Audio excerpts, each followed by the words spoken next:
Welcome back to BLOCKTV. It's time now for Trader's Take, and what can be called a volatile period for Bitcoin and the crypto markets as a whole. We saw some pretty steep downturns in the last week, but now, just maybe, we've seen a bit of a return to form with Bitcoin currently, as of the time recording, sitting around the $10,500 mark. But can we stay here? That's the real question. Bitcoin dominance on the absolute up. I can't tell you what it's going to be, what the future holds, but fortunately, I have a man who just might be able to. Of course, I speak of our very own Joe Saz, joining us from New York. Joe, I mean, Bitcoin dominance over 70%. That's got to be exciting for the Bitcoin maximalists out there. That's got to be a bit of a market pump. But the market as a whole, are we headed up still, or has this been the brief bounce before an increased decline? Yeah, this is it's a really tough call. I'm getting ready to enter a short. I really think that considering this most recent price action that just happened, okay? I mean, let's jump to the chart just so I can describe it as we're talking here. Going to focus on these recent 15-minute candles, Bitcoin US dollar on the 15-minute, to focus on the downside moves. Now, as opposed to back here where we had bearish rejections, back here where we had bearish rejections of upside price action, but then a continuation of the trend, we're starting to get some steep bearish moves, and it doesn't look like the bulls are really fighting this off. I mean, they fought it back to the second dump area, and then look at even this. We tried, the bulls attempted to fight this the entire move, and unfortunately the bulls lost everything. This candle, and this is what's crazy. Look at this candle. If you look at down there at the bottom relative to the volume down here, you can see that this candle has about the same body size, if it was a body, as this candle, but it was a complete reversal hammer, and it has like less than a quarter of the volume, maybe a fifth or so. So I mean, the bulls just attempted to push us back, but bears are fighting us now, fighting any bullish activity, and this is a little premature. I was expecting something a little more of a fight up into let's see here, up into the probably closer to the top of this descending triangle. But right now with these, other than that last 15-minute candle right here, which accounts for 0.41% move to the upside, that's the only thing that's really causing us right now to fight against the price action of earlier this morning. Now, all right, so why is this significant? Okay, like last time we closed a freaking millimeter below the 50 moving average, we broke down violently, okay? And I was really expecting that if this is a visible support, then we're probably going to break to the upside violently. If this is visibly or even like invisibly, like you could see the 50 moving average barely cut through the bottom end of this candle, and we took it that serious. Like, it was such a dramatic downside move as a result of that. I think that everything is resting on this 50 MA today, and the fact that just minutes ago we were sitting beneath it with the new daily low, and the candle in danger of closing beneath that hours from now, 10 hours from now or so. I think it really puts us in a dangerous posture. Just to take a quick look at the live action activity, we have a bit of a bearish posture in my eyes. You can see bears are stacking their orders up against the mark price on the limit sell side, and you can see that there's not that much liquidity on the buy side. So you can see that buyers have definitely been sliced out, and they're probably a little bit exhausted right now. There's really nothing going on in the trade history over here. A couple whole number sells, so we might be fueling this run here really soon. So Bitcoin is, I think it's in danger, and I think it's a little premature. One of the things that I was looking at was this horizontal area, support resistance area. I mean, this goes back a bit further. I didn't want to do too much drawing, but this is a horizontal area that's acted as both support and resistance a couple times. Resistance turned support, support turned resistance, and particularly here and here and here, and like we came right next door to it yesterday. So I mean, there's a couple technical things that are leaning bearish, but we have broken my accelerated trend line. And interestingly enough, the MACD, which I'm not typically, you guys never hear me talk about RSI and MACD, but the MACD, why is it coming into play? Let me just quickly answer this. Let me get rid of the RSI for a sec and switch this to weekly. Okay, so if you notice, MACD, the last time we went bearish was the all-time high, just after it, right? A month after it, January of 2018. Now, we flipped bearish again on the weekly MACD, and that does scare the heck out of me a little bit. So I think it's an interesting time. Peter Brandt did say that we're going parabolic. I'm scared of that prediction. I mean, that guy's been right once. Can he call it twice? Most certainly. Fortunately, for my bearish narrative's sake, from this price area, potentially bearish narrative. Now, I think a lot of this rests on the 50 MA moving average, the daily moving average close. But the thing is, Peter Brandt did make an amazing call months ago, and if he's calling this a parabolic, fourth parabolic uptrend, I think that's a really interesting call. I'm going to have to take it very seriously. Now, on his parabolic line that he drew, there is a little bit more downside room for Bitcoin. So I'm not too worried just yet about 10K being never broken again. I think that maybe his move, obviously I couldn't see the exact denominations of price and whatnot, but it looked like there was enough downside move maybe to accommodate for an $8,500 low and not break his parabolic line. But man, I really got to think about what he had to say. I'm not going to lie. People like him and Murad, when they're bullish, I get scared. But Joe, I got to ask, so then would you call it in? I mean, you've spoken of this potential for a bearish downside move.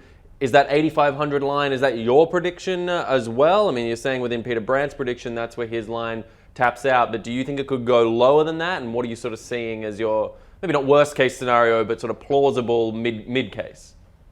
Yeah, so I mean, I'm obviously one of those people that still thinks anything can happen in Bitcoin. We can go to $100,000 tomorrow, or we can go to $1,000 tomorrow. I mean, anything can happen in Bitcoin. Who knows what's going to happen if there's a cease and desist order against all operations by iFinex? Who knows what's going to happen if some external variable causes some sort of impact to flip sellers out and cause them to FOMO buy or sell. So I mean, like to rule out those outliers.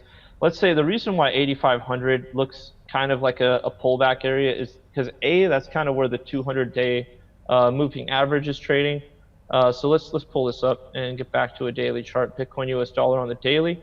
The 200 MA is riding right up along into. All right, so we're in the high 7Ks. And actually, so this is even a little lower.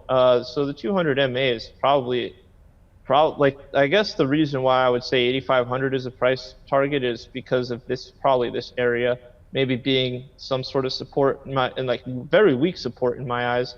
We only spent a number of days in this area. I mean, maybe weeks if you consider like the entirety of the space, but it really isn't that solid of a support area. And that's the danger of building a vertical run-up.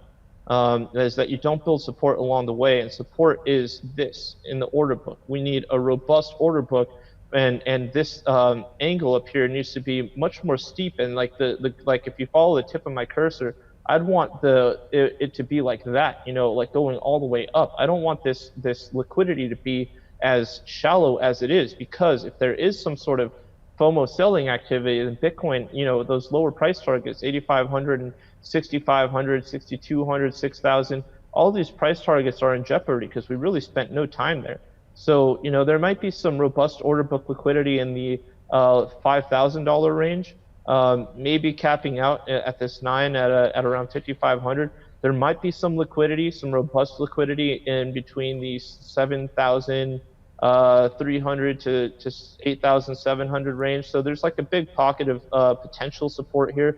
But again, I just think that it's anything that's going to prime us for a move to the downside is probably going to be more violent than anyone thinks. Mm-hmm. But Bitcoin does have a tendency to dive very slowly. It's the honey badger, it don't care.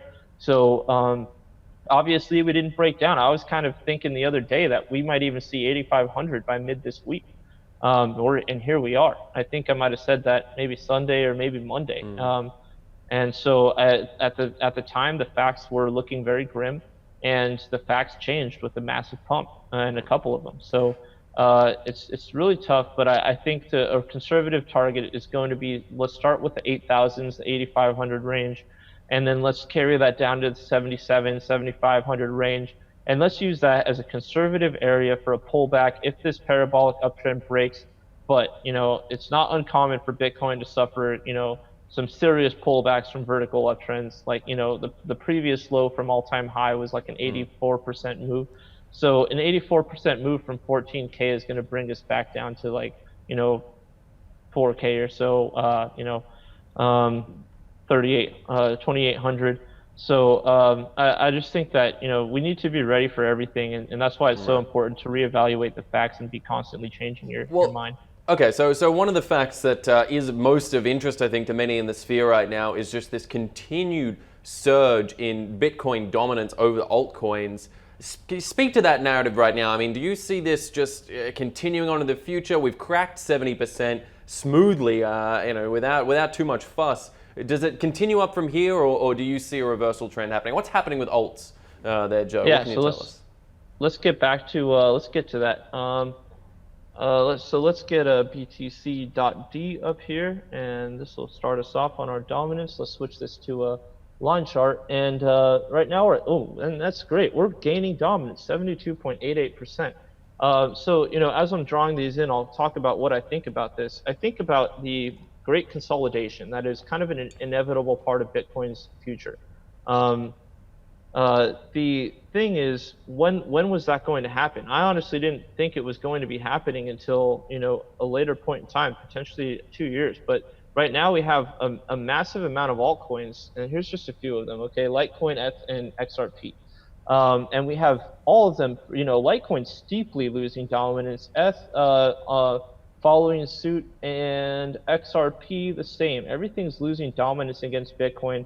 So we have dominance lost in a price move, and let's see if we can get Bitcoin price in here, because this is just going to clutter everything. But there's an interesting thing to note. Bitcoin had a downside move in price and an increase in dominance. So that does lead me to believe that altcoin exodus is in full swing. We could very well be right smack dab in the middle of altcoin exodus, and that's going to mean we're probably moving from thousands of alts to maybe hundreds, maybe 100, maybe less. It could be to tens. Okay, and the reason I'm saying this is because I don't believe that most of these alts have much to offer, and especially a large majority of them being centralized money grab scams. I have a feeling the people that are going to be cashing out the first ones to cash out are going to be the ones that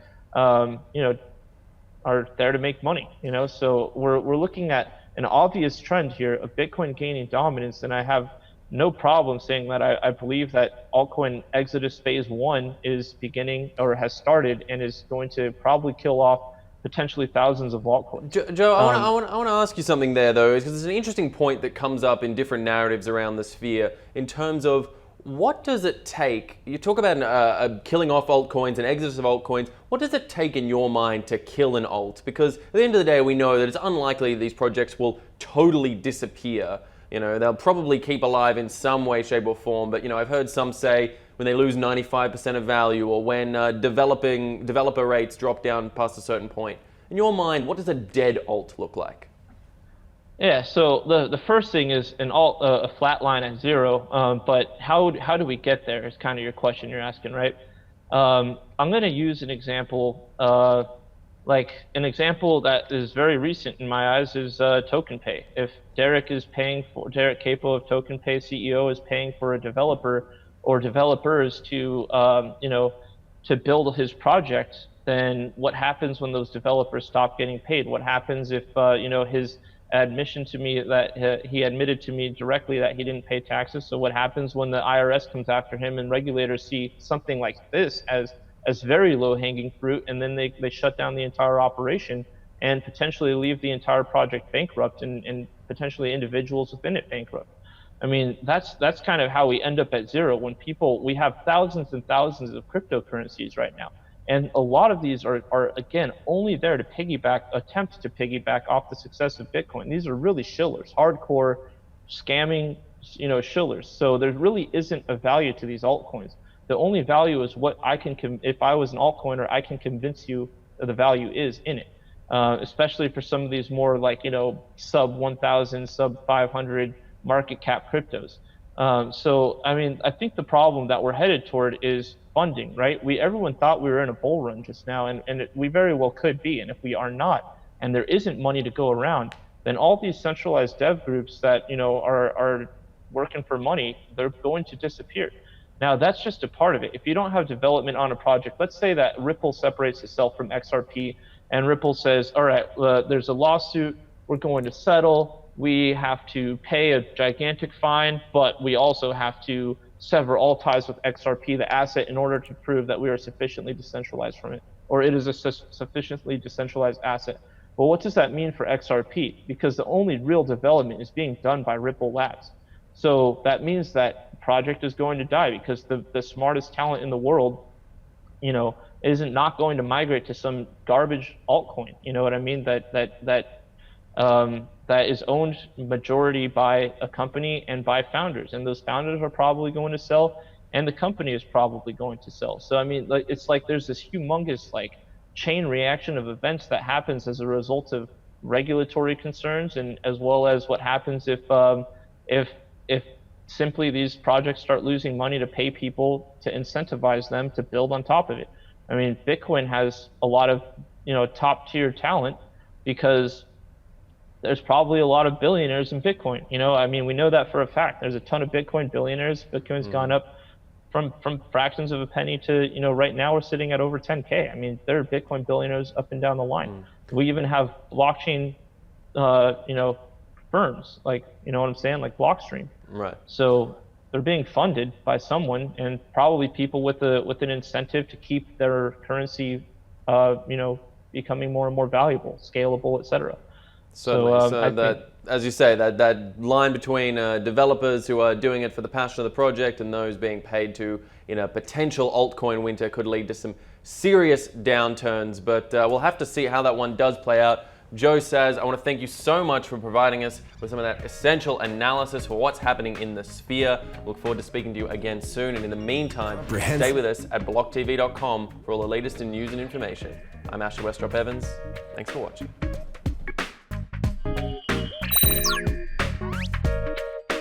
For more news and updates, follow us on Twitter.